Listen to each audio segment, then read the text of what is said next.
क्या तुम जानते हो कि जब मसीह का जन्म हुआ तब हेरोदेस राजा की आज्ञा से बेतलेहम और उसके आसपास के नगरों के सभी छोटे बच्चों को मार दिया गया। क्या तुम जानते हो कि जब यीशु का जन्म हुआ तब मरियम और यूसुफ को यहूदिया छोड़ के मिस्र यानी इजिप्ट को भागना पड़ा। जब यीशु मसीह का जन्म हुआ तो यीशु को जन्म देने के लिए कोई जगह ही नहीं मिली। जय मसीह के दोस्तों, आज हम ऐसी ही 5 चौंका देने वाली बातों को जानेंगे, तो वीडियो में आखिरी तक बने रहिए।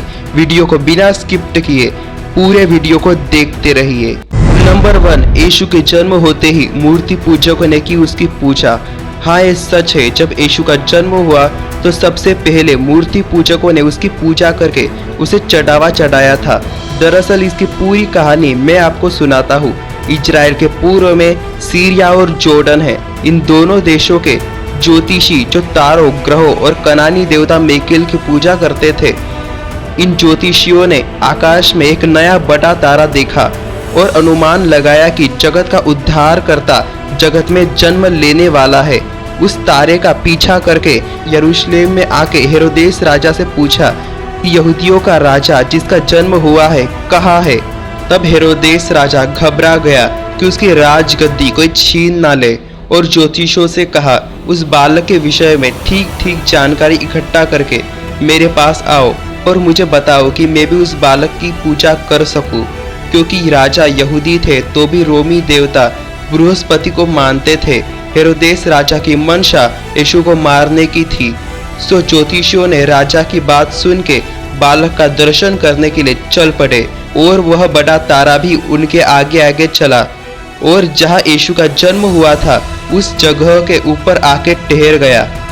उस बड़े तारे को चरनी के ऊपर ठहरते हुए देखकर ज्योतिषी अति आनंदित हुए और अंदर जाके यीशु को चढ़ावा चढ़ाया और उसकी आराधना और उसकी पूजा की। बाइबल में आप इस कहानी को मत्ती उसका 2 अध्याय 1 से लेकर 12 वचन तक पढ़ सकते हैं। इस अध्याय का एक वचन हम भी लेते हैं। मत्ती उसका 2 अध्याय उसका 11वां वचन। उन्होंने उस घर में पहुंचकर उस बालक को उसकी माता मरियम के साथ देखा और मुंह के बल गिरकर उस बालक को प्रणाम किया और अपना थैला खोलकर उस बालक को सोना और लोबान और गंधरस की भेंट चढ़ाई। आमीन। तो हमने पढ़ा कि किस तरह से ज्योतिषियों ने यीशु को प्रणाम किया और उसे चढ़ावा चढ़ाया और उसकी पूजा भी की। और ये लोग जो ज्योतिषी थे और मूर्ति पूजक भी थे, यहूदियों से सबसे पहले यीशु की पूजा की। तो हमने जाना कि सबसे पहले 3 मूर्ति पूजकों ने यीशु की पूजा की थी जो ज्योतिषी थे। नंबर 2, यीशु का जन्म अंग्रेजी कैलेंडर की शुरुआत। आपको गूगल पर यह सर्च करना है कि यीशु मसीह के जन्म से कैलेंडर की शुरुआत मानी जाती है और आपके सामने यह जानकारी आ जाएगी। 25 दिसंबर को दुनिया भर में क्रिसमस का त्योहार प्रभु यीशु मसीह के जन्म के तौर पर मनाया जाता है। ईसा के जन्म AD 1 माना जाता है। यही से अंग्रेजी कैलेंडर की शुरुआत भी मानी जाती है। ये जानकारी आपके सामने आ जाएगी। फिर यीशु मसीह के जन्म से ही समय का अनुमान भी लगाया जाता है। आपको सर्च करना है यीशु के जन्म के पहले के सालों को क्या कहा जाता है और आपके सामने ये जानकारी आ जाएगी। कुछ इतिहासकार ईसा के जन्म से ही इस कैलेंडर का आरंभ मानते हैं, इसलिए वर्तमान कैलेंडर को ईस्वी सन AD और ईसा के जन्म के पूर्व के वर्षों को ईसा पूर्व यानी BC रूप में गिना जाता है। तो हमने जाना कि इतिहासकारों को भी समय का अनुमान लगाने के लिए हमारे प्रभु यीशु मसीह की नाम की जरूरत है। यीशु मसीह के जन्म के पहले के सालों को ईस्वी सन और यीशु मसीह के जन्म के बाद के सालों को ईसा पूर्व कहा जाता है। यीशु मसीह की जरूरत सभी को है। नंबर 3, यीशु का जन्म पूरी दुनिया मनाता है। भारत में कोई त्योहार रहा तो विदेशों में इसकी छुट्टियां नहीं रहती, लेकिन जब क्रिसमस होता है तो कुछ इस्लामी देशों को छोड़कर पूरी दुनिया में छुट्टी रहती है। स्कूलों में और कॉलेजों में और सरकारी कर्मचारियों को छुट्टी होती है।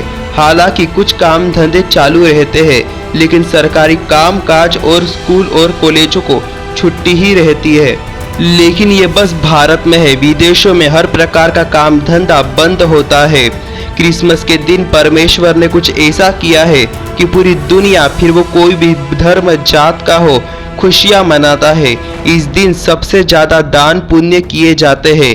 इस दिन पूरी दुनिया प्रभु यीशु मसीह के जन्म की खुशियां मनाती है। आपको गूगल में सर्च करना है कि क्रिसमस के दिन पूरी दुनिया में छुट्टी होती है, आपके सामने ये जानकारी आ जाएगी। यह 25 दिसंबर को पड़ता है और इस दिन लगभग पूरे विश्व में अवकाश रहता है। कितनी अच्छी बात है ना कि प्रभु का जन्म पूरी दुनिया मनाती है, जबकि बाकी धर्मों के त्योहार पूरी दुनिया नहीं मनाती, लेकिन प्रभु यीशु मसीह का जन्म पूरी दुनिया मनाती है। बाइबल में भी लिखा है कि यीशु को सब देशों के लिए तैयार किया गया है, इसीलिए पूरी दुनिया प्रभु यीशु मसीह का जन्मदिन मनाती है। लूका की पुस्तक 2 अध्याय 31 और 32, जिसे तूने सब देशों को लोगों के सामने तैयार किया है कि वह अन्य जाति को प्रकाश देने के लिए ज्योति और तेरे नीच लोग इज़राइल की महिमा हो। आमीन। यीशु मसीह सब अन्य जातियों के लिए प्रकाश है, इसलिए पूरी दुनिया क्रिसमस मनाती है। नंबर 4, यीशु मारने के लिए नहीं, मरने के लिए जन्मा। आपने बहुत बार सुना होगा कि जब संसार में पापी लोग बढ़ जाएंगे तो भगवान अच्छे लोगों का साथ देने के लिए और पापियों को मार देने के लिए धरती पर अवतरित होंगे।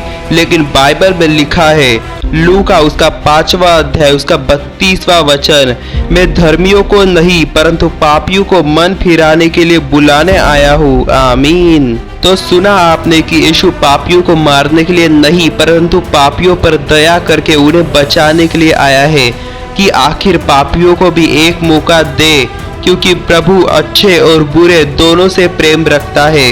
पापियों को मारने के लिए नहीं, पापियों को क्षमा करने के लिए आया है, कि पापियों के लिए अपना स्वयं का प्राणों का बलिदान देकर उन्हें क्षमा दे, जैसे कि लिखा भी है रोमियो उसका 5वां अध्याय उसका 8वां वचन। परंतु परमेश्वर हम पर अपने प्रेम की भलाई इस रीति से प्रकट करता है कि जब हम पापी ही थे तभी मसीह हमारे लिए मरा। आमीन। वो हमारे लिए मर गया, किसी को मारा नहीं।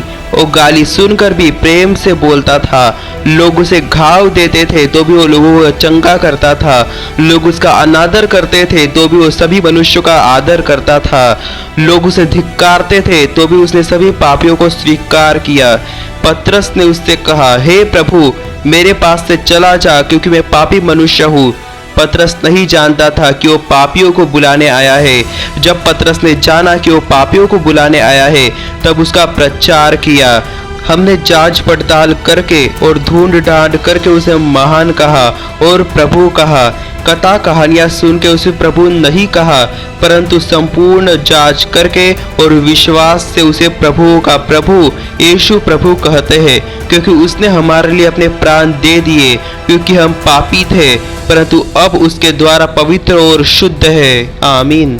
नंबर 5, यीशु के लिए ही कहा गया कि उद्धारकर्ता जन्मा है।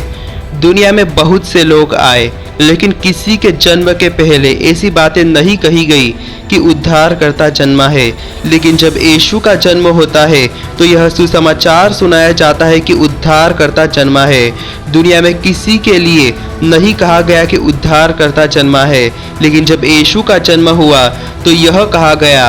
हम बाइबल में पढ़ते हैं लूका उसका 2 अध्याय उसका 10 से लेकर 11 वचन तक। तब स्वर्गदूत ने उनसे कहा, मत डरो, क्योंकि देखो मैं तुम्हें बड़े आनंद का सुसमाचार सुनाता हूँ, जो सब लोगों के लिए होगा, कि आज दाऊद के नगर में तुम्हारे लिए एक उद्धारकर्ता जन्मा है और यही मसीह प्रभु है। आमीन। उद्धारकर्ता जन्मा है, ये शब्द सिर्फ यीशु के लिए कहे गए। यकीन नहीं होता तो गूगल करके देख लो। मैं तुम्हें यह गवाही देता हूँ और गूगल भी तुम्हें यही बताएगा कि उद्धारकर्ता जन्मा है। ये सिर्फ यीशु के लिए कहा गया है। यीशु ही प्रभु है और वही उद्धारकर्ता भी है। संपूर्ण ब्रह्मांड का स्वामी प्रभु परमेश्वर देह धारण करके एक बालक यीशु के रूप में जन्मा। उद्धार यीशु से ही है। आज मैं तुम्हें यह सुसमाचार सुनाता हूँ। यीशु हमारे ही उद्धार के लिए जन्मा। 18 साल तक बढ़ई का काम किया। 30 साल की आयु में बपतिस्मा लिया। 3.5 साल तक बड़े ही संघर्ष से पापों के मन फिराव का प्रचार किया, मनुष्य को सच्चा मार्ग दिखाया। 3.5 साल की अपनी प्रचार यात्रा को समाप्त किया।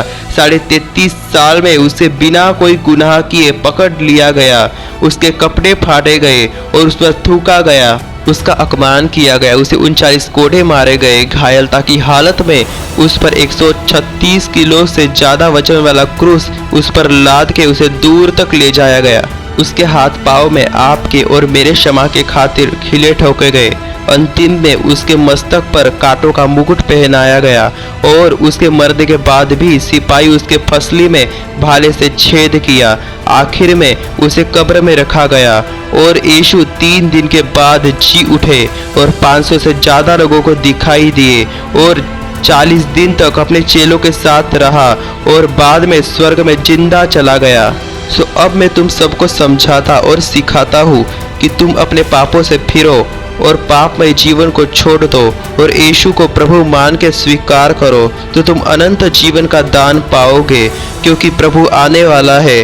अतः मन फिराओ, क्योंकि स्वर्ग का राज्य निकट है। आमीन।